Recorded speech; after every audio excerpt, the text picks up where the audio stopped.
এবার একটু অন্যরকম ভ্রমণ। প্রতিবার ঘোরারই নতুন গল্প থাকে, ঠিক যেমন প্রতিটা জায়গার আলাদা সৌন্দর্য ও বৈশিষ্ট্য থাকে। এবারের গল্পটা বন্ধুরা মিলে একটা গোটা দিন তাজপুরে কাটানোর গল্প। ট্রিপটা অবশ্যই ছিল বাজেট ফ্রেন্ডলি। সেই বাজেট ট্রিপের ডিটেইল ইনফরমেশন, মানে কোন হোটেলে ছিলাম, তার খরচ, বুকিং নাম্বার, ফুড প্যাকেজই বা কত ছিল, সব বলবো ভিডিওতে প্রতিবারের মতো। ঠিক সকাল 7টায় এয়ারপোর্ট 1 নম্বর থেকে আমরা রওনা হলাম। তারপর একে একে সবাই উঠল। এবার নিবেদিতা সেতু নয়, যাব আমরা দ্বিতীয় হুগলি ব্রিজ দিয়ে। আমাদের বোর্ডিং প্রায় কমপ্লিট হয়ে গেছে, আমরা সবাই এখানে চলে এসেছি। খালি আমাদের আশা বাকি লুচি ছাড়া সবাই আছে। শ্যামাপ্রসাদ, তোমার দেখিয়ে দাও, মুখ দেখিয়ে দাও। বংশী, ঘুমিয়ে পড়ছো? আচ্ছা, তাজপুরের জন্য তৈরি, তাই তো?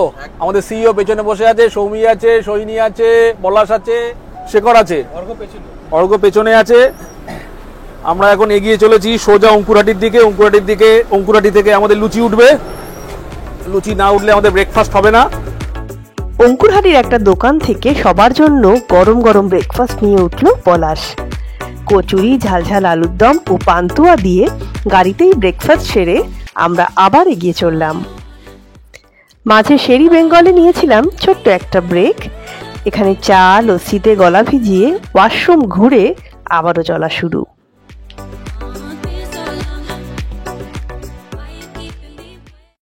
তাজপুর পৌঁছাতে আমাদের দুপুর 1:30 বাজলো।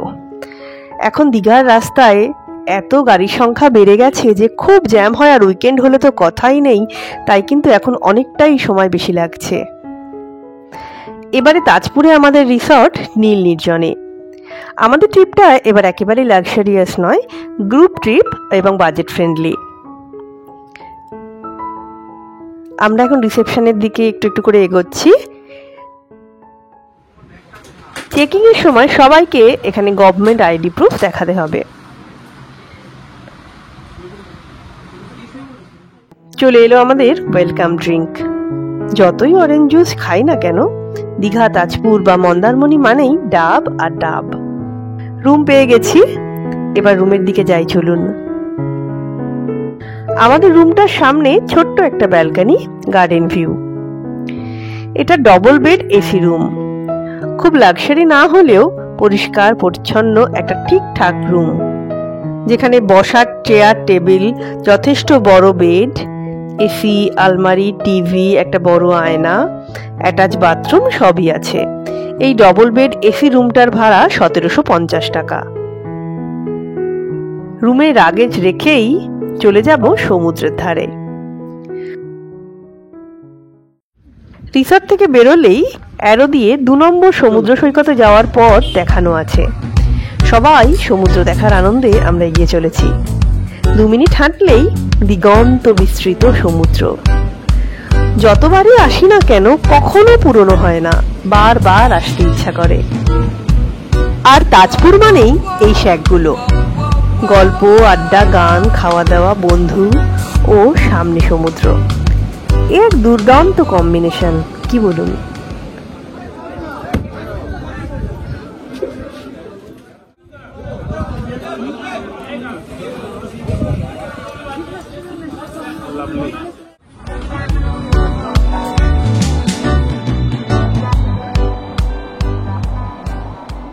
তাজপুরের বিচ, এখানে কিন্তু ভীষণ সুন্দর এবং বেশ একটা নিরিবিলি, একটা শান্ত বিচ মতোই মনে হচ্ছে। ঢেউ আছে অনেক, ঝাউবন আছে, পিছন দিকে ঝাউবন আছে।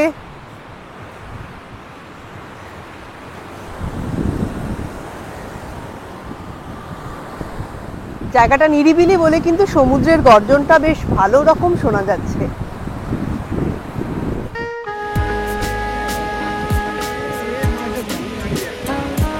সমুদ্রে নামলে আর সময়ের হুঁশ থাকে না কারোরই। ঘন্টার পর ঘন্টা কোথা থেকে কেটে যায়।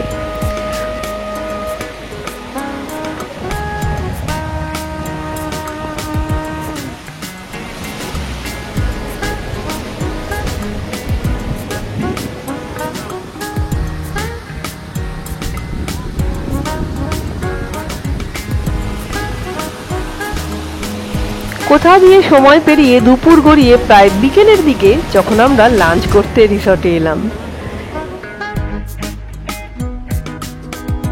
এটা রিসর্টের ডাইনিং, যথেষ্ট বড়, পরিষ্কার পরিচ্ছন্ন, অনেক বসার জায়গা। আমরা আমাদের লাঞ্চে কে কি মাছ খাবো নাকি চিকেন খাবো সেটা আগে থেকেই বলে দিয়েছিলাম। মাছের মধ্যে পমফ্রেট, কাতলা বা ভেটকি নিতে পারেন, আর চিকেনও খেতে পারেন লাঞ্চে। সাথে ভাত, ডাল, ভাজা, চাটনি, পাঁপড় তো সবার জন্য এক।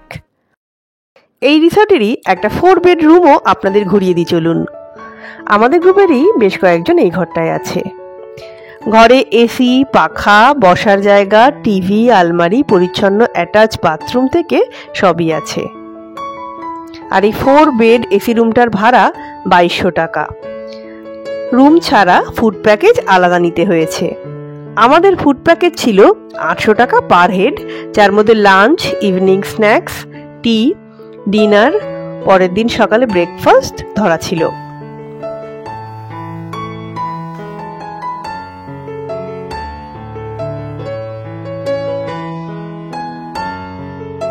রিসর্টের ঘরের সামনেই এই ছোট্ট সুন্দর জায়গাটা। তুমি তো মানে লাগাতেই পারলে না। এইখানটা হাইটটা হচ্ছে না, এখানে বসলে আবার কম হাইট হয়ে যাচ্ছে, না কম হাইট বেশি হাইট হয়ে যাচ্ছে, বেশি হাইট হয়ে যাচ্ছে আবার আমার নাকি। বিকেল গড়িয়ে সন্ধ্যের আলোতে রিসর্টটা খানিকটা এরকম দেখাচ্ছিল। রিসর্টেও অনেক ছড়ানো ছেটানো বসার জায়গা আছে। বিচের ওপর এই মন্দিরটায় সন্ধ্যা আরতির প্রস্তুতি চলছে তখন। এমন সুন্দর পরিবেশ ছেড়ে ঘরে থাকতে কি মন চায়? সমুদ্র দেখতে দেখতে আড্ডা দেওয়ার মজাই আলাদা, আর সাথে যদি থাকে পূর্ণিমার চাঁদ, তাহলে তো সৌন্দর্য যেন দ্বিগুণ হয়ে যায়। দুপুরের থেকে জল কিন্তু অনেকটা এগিয়ে এসেছে, প্রায় সিঁড়িগুলোর পা ছুঁয়ে যাচ্ছে। গোটা বিচ জুড়ে পরপর রয়েছে অনেকগুলো বিচ শ্যাক, আর আলো জ্বলে কি অপূর্ব দেখাচ্ছে এই শ্যাকগুলো।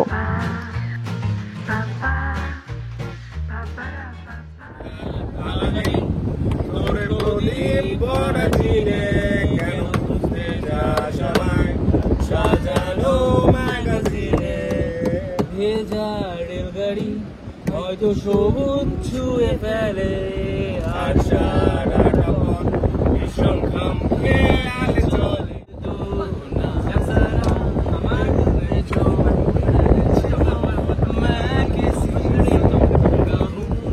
গল্প গানের মধ্যেই চলে এলো আমাদের ইভিনিং স্ন্যাক্স। আমাদের প্যাকেজের মধ্যেই ছিল শুধু পকোড়া আর ফ্রেঞ্চ ফ্রাইজ। আমুদে মাছ ভাজা, কাঁকড়া, চিংড়ি আমরা আলাদা করে এই শ্যাকটায় অর্ডার করেছিলাম।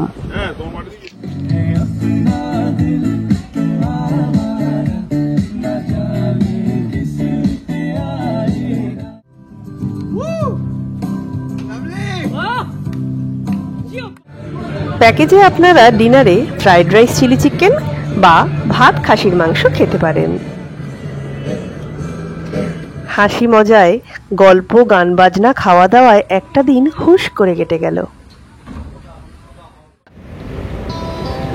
ভোরবেলা বিচে চলে এলাম সানরাইজ দেখতে।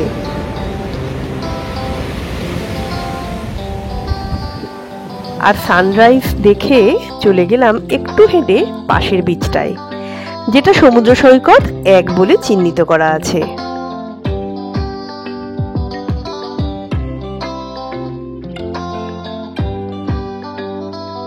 টুকটাক কেনাকাটার অল্প কয়েকটা দোকান আছে।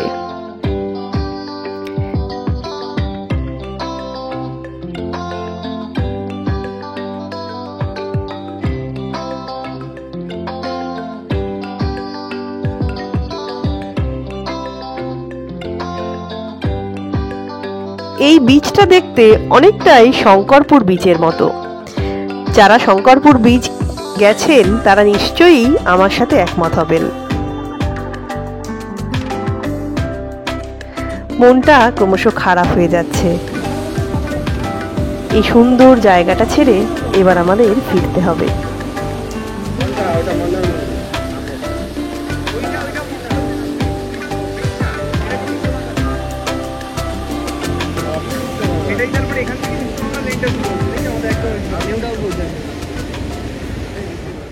হোটেলে ফিরেই ব্রেকফাস্টে লুচি তরকারি বা ব্রেড টোস্ট যে কোনো একটা আপনারা নিতে পারেন।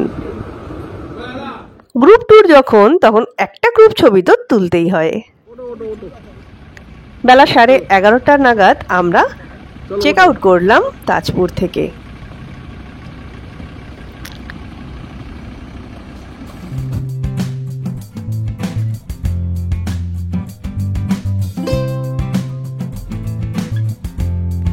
পথেই নিলাম এখানে লাঞ্চ ব্রেক। আগে ফেরার পথে বহু জায়গায় লাঞ্চ করেছি, তবে এবার এখানে লাঞ্চ করে একটা কথা বলতে পারি, খাবার বেশ ভালো, তুলনামূলক দামও কম, আর খাবার জন্য লম্বা লাইন ছিল না। সব ধরনের খাবারই এখানে পাওয়া যায়। অনেক নামি জায়গায় তো খেয়েছেন, কখনো এদিকে এলে এটা একবার ট্রাই করে দেখবেন। সবাই মিলে আমাদের তাজপুর ঘোরার রেশ থাকবে বহুদিন, আর এই রেশ শেষ হতে না হতেই চলে আসবে অনন্যার সাথে ইউটিউব চ্যানেলের নতুন ভিডিও। Stay tune.